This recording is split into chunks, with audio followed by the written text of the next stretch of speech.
Hola, la saluda Gaby del Instituto Bíblico para la Mujer, hoy 28 de agosto, revisando nuevamente nuestro devocional en pos de lo supremo.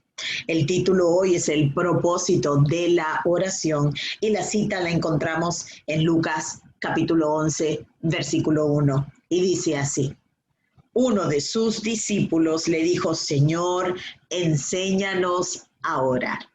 Oremos. Padre amado, te damos gracias por tu Hijo Cristo Jesús. Te damos gracias por tu voluntad.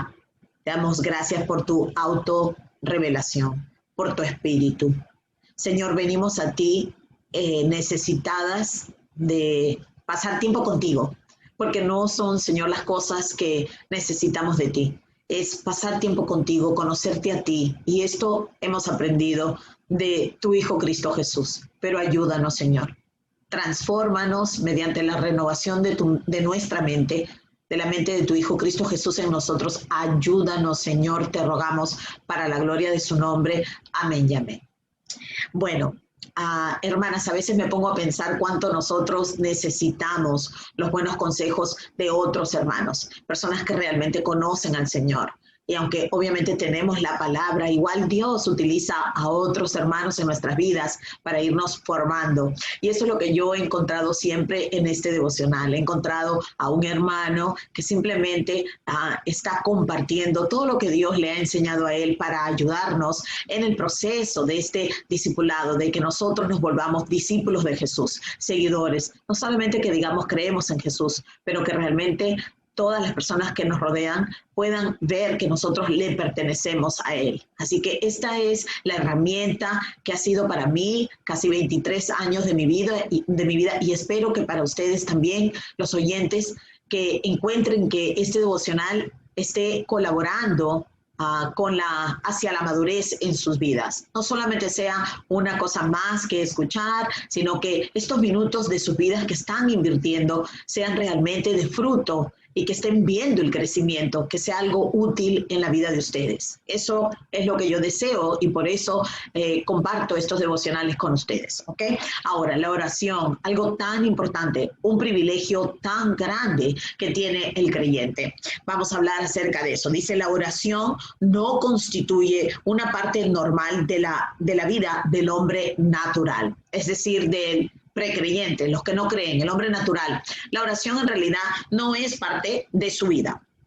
Escuchamos decir que la vida de una persona se resentirá o que perderá algo. La vida de la persona perderá algo si no ora, pero dudo que sea cierto. ¿A qué se refiere el hermano? Hay que conocerlo un poquito para entenderlo también.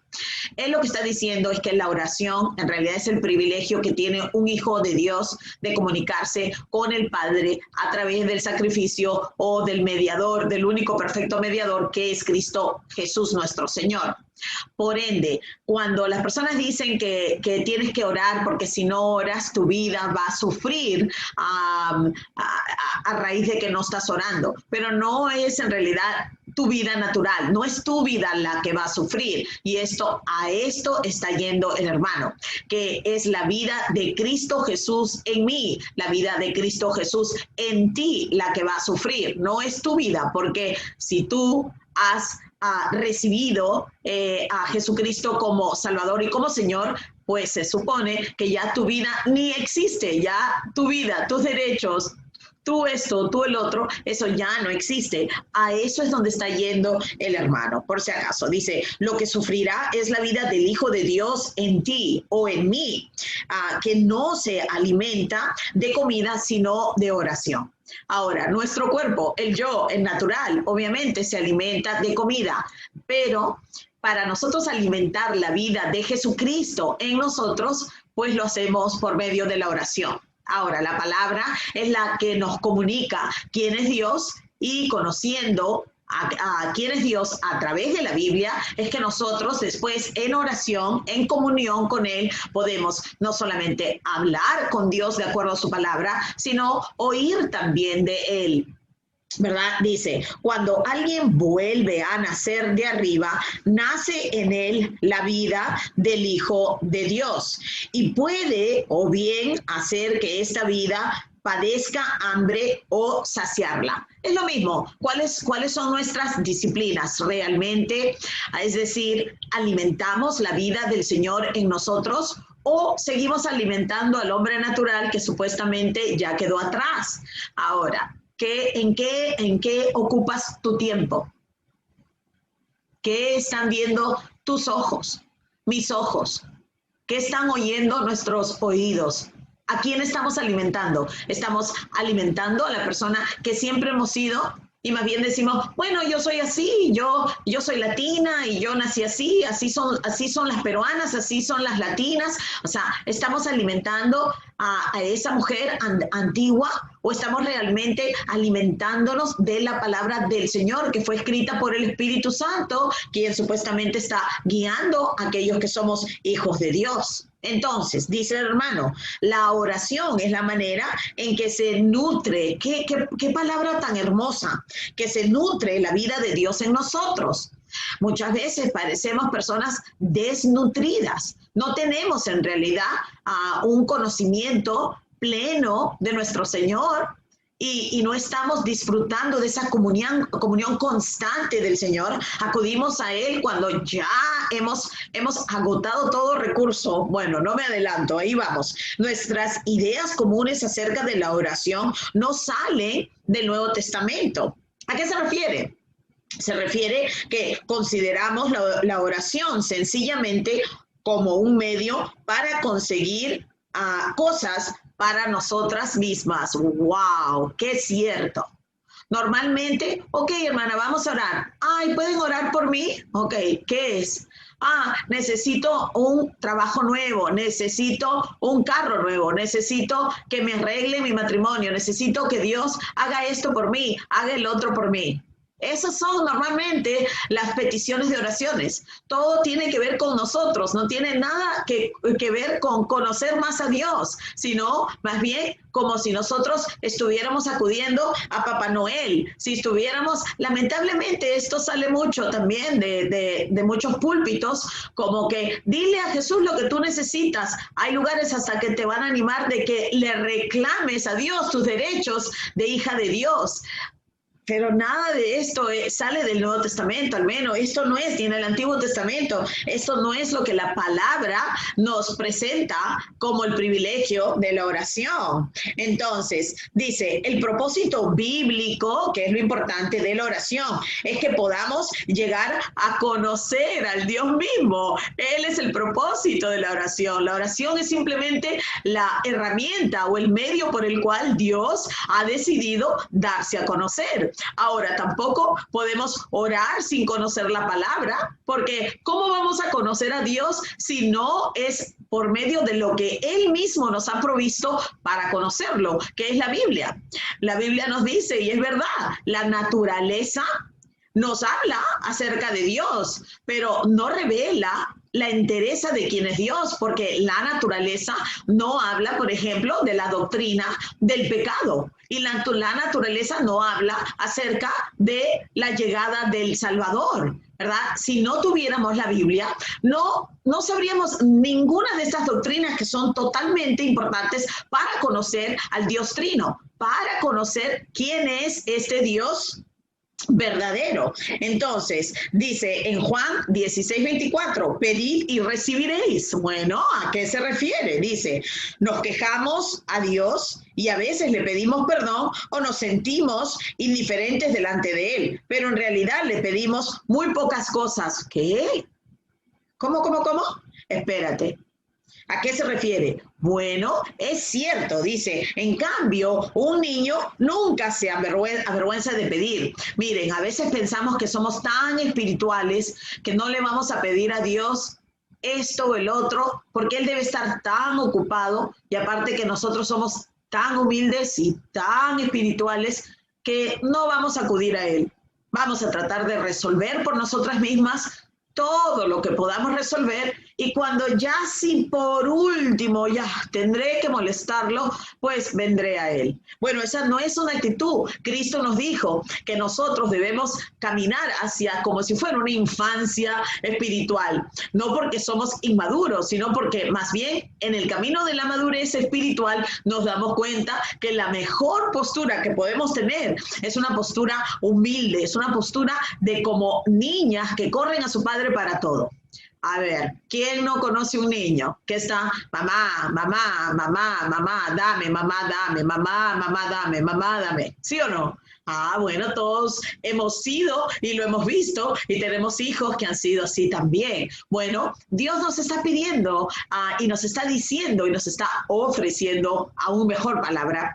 Eso mismo, que podamos ser así con Él. Padre, Padre, te necesito, Padre, eso, para que lo conozcamos. Cuando Él contesta, pues veamos, wow, el Señor nos respondió, esto le parece bien, ok, qué bien. Cuando Él nos dice que no, también lo conocemos porque sabemos, bueno, a esto a Él no le parece bien, no es el momento, Él sabe mejor. Entonces la oración es para conocerlo a Él, no es para conseguir las cosas que nosotros queremos que Él nos dé. ¿Acaso Él nos está sirviendo a nosotros? ¿No es al revés? ¿No es que nosotros le estamos sirviendo a Él? ¿Acaso Él no es Dios y nosotros los sujetos, en este caso hasta hijos? Pero de todas maneras, no porque fuimos creados a su imagen, tenemos que ponernos a la par con Él y hacer lo que hizo el ángel Lucero, el ángel caído, y lo que hicieron Adán y Eva en el jardín. Mucho cuidado, hermanas. Todas nosotras tenemos que tener mucho cuidado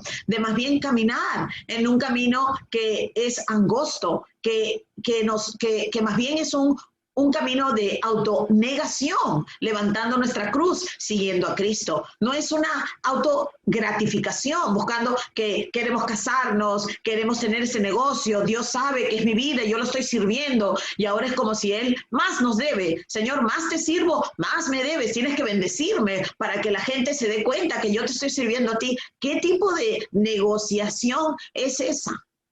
Eso muestra más, como dijo el hermano, que nuestras ideas de la oración no salen del Nuevo Testamento, no tienen nada que ver con Jesús.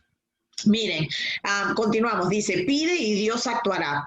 Entonces dice, dale a Jesucristo, como ofrece tu vida, la oportunidad para que Él obre a través de ti. Entrégate. No le pongas condiciones como hablamos hace un par de días. ¿Ok? Dice, el problema es que nadie lo hace hasta que se encuentra al límite de los recursos. Ya dijimos. O sea, en vez de entregárselo pronto al Señor y ver todo, cómo Él va manejando, lo que dice que sí, que no, cómo Él va llevando y todo, se lo entregamos ya cuando casi todo está muerto. Señor, mira, te entrego este problema, ya nada, he tratado todo, Señor. Todo he tratado, ya, te lo dejo a ti. No, pero sí, más bien todo se lo ponemos al Señor, como dije ayer. ¿Hasta qué nos ponemos, Señor? O sea, ¿cómo me he visto? Yo a veces voy al closet y digo, Señor, ¿qué quieres tú que yo me ponga hoy día? O sea, ¿cómo yo me puedo vestir para que sea agradable para ti? En vez de yo autosatisfacerme a mí misma, me voy a poner esta blusa, me voy a poner esto, el otro. ¿No entendemos que Dios está obrando en nuestro carácter? ¿No entendemos que Dios está como llevándonos de regreso hacia su imagen, donde estamos realmente libres? ¿No entendemos que la oración es un privilegio para estar en comunión y en comunicación con nuestro Creador, y que ese es el propósito de la oración, y no conseguir que Dios... Miren, ¿cuánta gente viene a mí? Oh, porque tú estás más cerca, Gaby, porque como saben que vivo una vida en lo que ellas dirían religiosa, yo no lo diría religiosa, pero bueno, entiendo el comentario. Lo veo como un honor, no me ofendo. Pero entonces, tú le podrías pedir a Dios, o sea, a mí no me interesa su hijo y no me interesa nada de él, pero tú que estás cerca de él, tú le podrías pedir algo para mí. Mira, yo lo que necesito es un trabajo. O yo lo que necesito es, quiero ir de este viaje y por favor le puedes, o ¿sabes qué? Quiero hasta algo bueno, que sería sanarse de una enfermedad. Pero ¿cómo vamos a rechazar? ¿Cómo van a rechazar al Salvador? ¿Cómo van a rechazar el sacrificio de Cristo Jesús en la cruz por ellos mismos? ¿Cómo van a rechazar el perdón de sus pecados? Pero quieren que Dios les haga el favor de arreglarles su vida aquí en la tierra, cuando la vida eterna es lo que está en juego. Entonces, hermanas, la oración, ¿ok? Decir que la oración cambia las cosas No es tan exacto como decir la oración me cambia a mí, me cambia a mí y luego yo cambio las cosas, porque es que ya no las veo igual. Ni siquiera lo que pedimos es igual. ¿No has notado que mientras más conoces a Dios, tus peticiones son totalmente diferentes de hace tiempo cuando tú le pedías a Dios cosas que se iban completamente contra su voluntad? Ahora más bien le dice, Señor, ya nada, no te puedo ni pedir. Haz tu voluntad en mi vida, Señor. Por favor, ten misericordia de mí. ¿Verdad? Entonces dice, Dios ha establecido las cosas de modo que la oración en base a la redención, en base al rescate a través del sacrificio vicario de Jesucristo nuestro Señor, cambia la forma en que nosotros las contemplamos. ¿Verdad? A través del lente de todo lo que él hizo desde el inicio del jardín del Edén, cuando fue prometido en Génesis 3:15. Es que todo te baja completamente y te das cuenta, wow, Señor, qué grande y misericordioso. La oración no es cuestión de cambiar las cosas externamente, sino de obrar milagros en la naturaleza interior de la persona. ¿Quién obra el milagro? Dios obra el milagro. Así que bueno, espero que esto haya sido de ayuda para ti, como lo es para mí. Todos los días estos devocionales realmente me enderezan y yo lo necesito. Así que gracias por haber estado con nosotros hoy también y esperamos verte mañana.